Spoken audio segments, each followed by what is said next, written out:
Ola, bos días e benvidos a outra clase virtual de Bioloxía. Concretamente, hoxe comezaremos a falar dun tema que está moi de moda neste momento, que é o tema da saúde e o sistema inmunitario. E concretamente aproveitaremos algúns dos recursos que temos neste momento na prensa, no que son os programas de televisión, e afondaremos nalgúnas preguntas que creo que poden estar rondando nas vosas cabezas. Polo que, benvidos ao tema a saúde e o sistema inmunitario.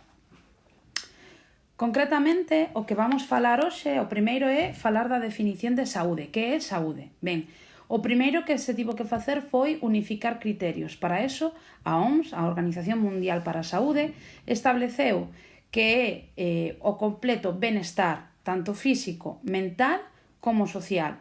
Ben, no caso físico falamos da situación do corpo, que funcione correctamente, todos os aparellos están coordinados e funcionan axeitadamente. No caso de saúde mental, afonda na parte de o que sentimos, como nos atopamos, como observamos a nosa vida cotidiá, vale? E a parte social e ambiental é como nos relacionamos co todo que nos arrodea, vale? Por tanto, a parte da ausencia de infeccións ou enfermidades é un punto extra. Ben, unha persoa, por exemplo, que se atope nunha situación de estrés,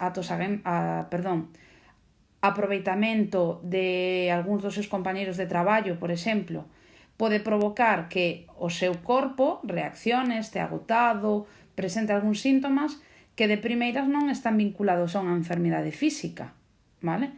Pero sí pode estar relacionado con unha enfermidade mental, vale? Pode ter estrés e pode xerar casos de ansiedade, ou ben podría ser tamén unha enfermidade de tipo social, vale?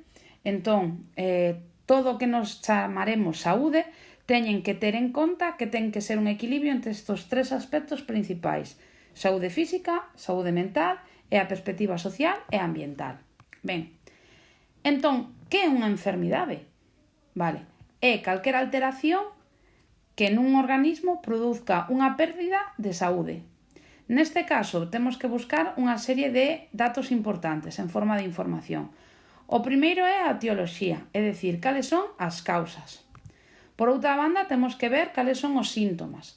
Síntomas que vamos a referir que sean subxectivos.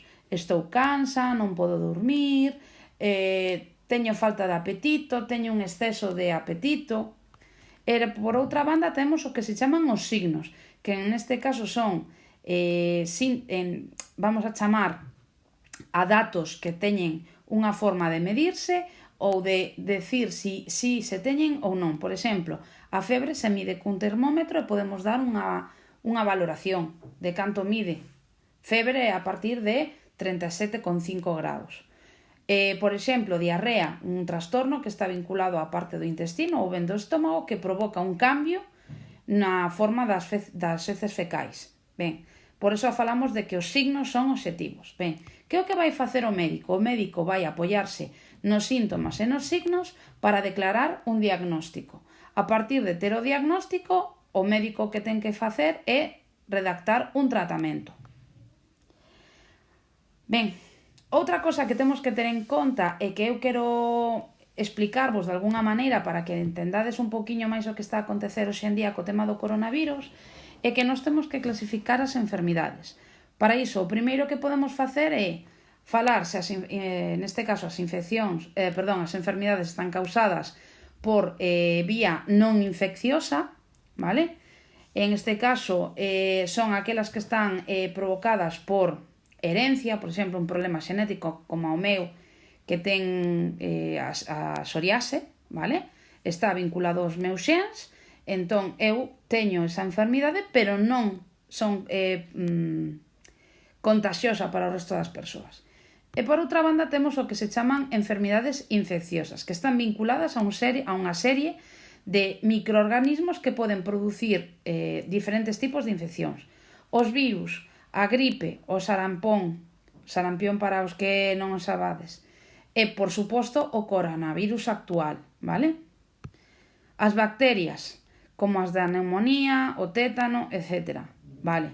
Unha cousa moi importante, pode ser que en algunha situación nos podamos ter unha infección bacteriana e se aproveite o noso debilitamento para que outro virus poda infectar o noso corpo, vale? Ou viceversa, podemos ter unha infección por un virus e as bacterias aproveitar esa baixada de defensas para poder facer tamén unha infección, vale? Outros microorganismos, os fungos, neste caso en forma de pediatreta, candidiase, algunhas das enfermedades de transmisión sexual. E por último, os protozoos, quizáis os menos coñecidos como microorganismos, pero que producen enfermedades moi graves, como é a malaria ou a enfermidade do sono. Ben, claro, está ben saber cales son os tipos de enfermidades, pero o máis importante é saber como se transmiten esas enfermidades para evitalo. Entón, as enfermidades poden transmitirse seguindo o que se chama unha cadea epidemiolóxica.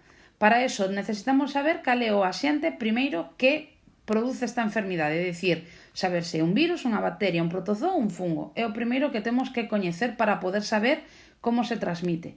O segundo é saber o que é a fonte, é dicir, onde podemos atopar ese patóxeno. Pode ser nun reservorio, que é o lugar onde vive e se reproduce ese microorganismo, ou ben estar no ambiente, vale? Pero neste caso, al estar no ambiente, non pode reproducirse, que é o que pasaría no caso do coronavirus. Por outra banda, temos o que se chama o vector, que son os animais que transportan estes microorganismos patóxenos.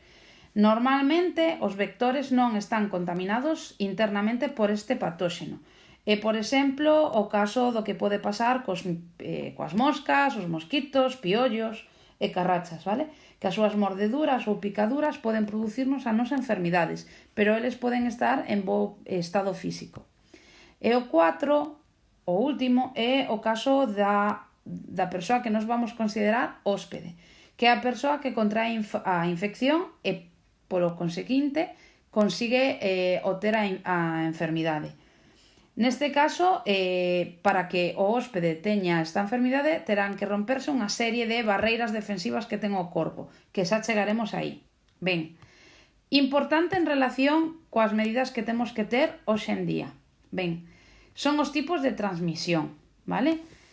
Neste caso, vamos a falar de transmisión directa e indirecta. A directa é por contacto directo. Ben, neste caso, cando falamos de forma directa, falamos de aquelas persoas que entren en contacto directo, por exemplo, tocarse coas mans, cando facemos un saúdo, bicarse, ter relacións sexuais, ou ben a través das sustancias, vale? Que isto é o que temos que ter moi en conta hoxe en día co tema do coronavirus, cando tusimos ou cando esbirramos, porque neste acto se produce moita produción de saliva e pequenas partículas de saliva poden chegar a máis de metro e medio de distancia. Por iso, hoxe en día temos que manter a distancia de seguridade, aparte de, na medida do posible, recomendable sair o menos posible e incluso, no caso de poder telas, disfrutar da posibilidade de ter unha mascarilla, aínda que non nos protexe de que outra persoa nos poda contaxiar, sí que pode previr que nós, aunque non teñamos a enfermidade, podamos contaxiala a outra persoa. E por outra banda, temos o que se chama o tipo de transmisión indirecto, é dicir, cando temos en conta que entramos en contacto con obxetos, é dicir, non somos contaxiados por unha persoa, sino por un obxeto que está contaminado. Por exemplo, cando nos comemos un alimento en mal estado, ese alimento a nos produce unha enfermidade, pero dende o principio non está en contacto con unha persoa directa. Esa persoa ten unha relación con ese, vamos a decir, ese alimento, pasado un tempo ese alimento chega a mí, ou podo cociñar ou podo comelo cru, e neste caso eu manifesto unha enfermidade asociada a ese alimento que neste caso estaba en malas condicións. Pode ser a través de auga que poda estar contaminada. Isto acontece normalmente cando hai tornados ou hai, por exemplo, escorregamentos de terra, vale? É moi habitual que aparezan. Pode ser que nos estemos en contacto con unha terra que este contaminada, vale? Ben, o que sempre temos que ter en conta é que temos que ter cuidado e para iso temos que ter as normas de seguridade ben claras, vale? Por exemplo, é moi importante como sacar unha mascarilla ou como temos que sacar os guantes. Por outra banda, temos o que se chaman as vías de entrada. Xa sei que son moitos termos novos, pero que están todo o rato saindo na prensa e considero que é un bon momento para afianzar estes contidos e que podades entender mellor o que acontece. Ben, o primeiro é a vía cutánea, é cando a nosa vía de contagio está a través da pel. Neste caso, a pel é unha estrutura que está consolidada, non ten buracos en principio, por tanto, a única maneira de que isto poda entrar a través da pel é que se produzca un burato. Como? A través dunha ferida, a través da mordedura ou de picadura de animais.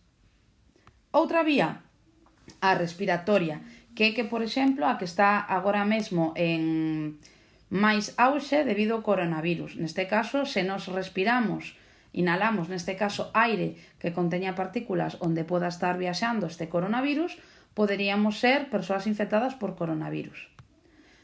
A vía digestiva está vinculada ao que habíamos falado de transmisión indirecta, é dicir, cando inxerimos alimentos ou auga que están en malas condicións, e a última é a vía xenital, que é cando se teñen relacións sexuais e poden transmitirse enfermedades dunha persoa a outra, por exemplo, a sífilis ou a sida. Ben, e agora vamos coa dúbida xeral. Que é unha endemia, que é unha epidemia e que é unha pandemia, porque parecen todas as mesmas cousas, mas non son o mesmo. Neste caso, que é cada cousa? Ben, unha endemia, vale, é unha enfermidade moi frecuente nunha zona xeográfica e afecta un número de persoas fixo todos os anos, para que os hagades unha idea. É o que pasa, por exemplo, no caso da malaria, que acontece en zonas tropicais e subtropicais.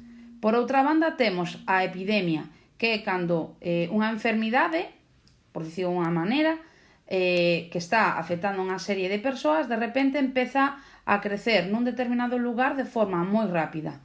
É o que pasa, por exemplo, coa gripe. Todos os anos a temos, todos os anos temos vacinas, mas todos os anos aparece e afecta a moitísimas persoas.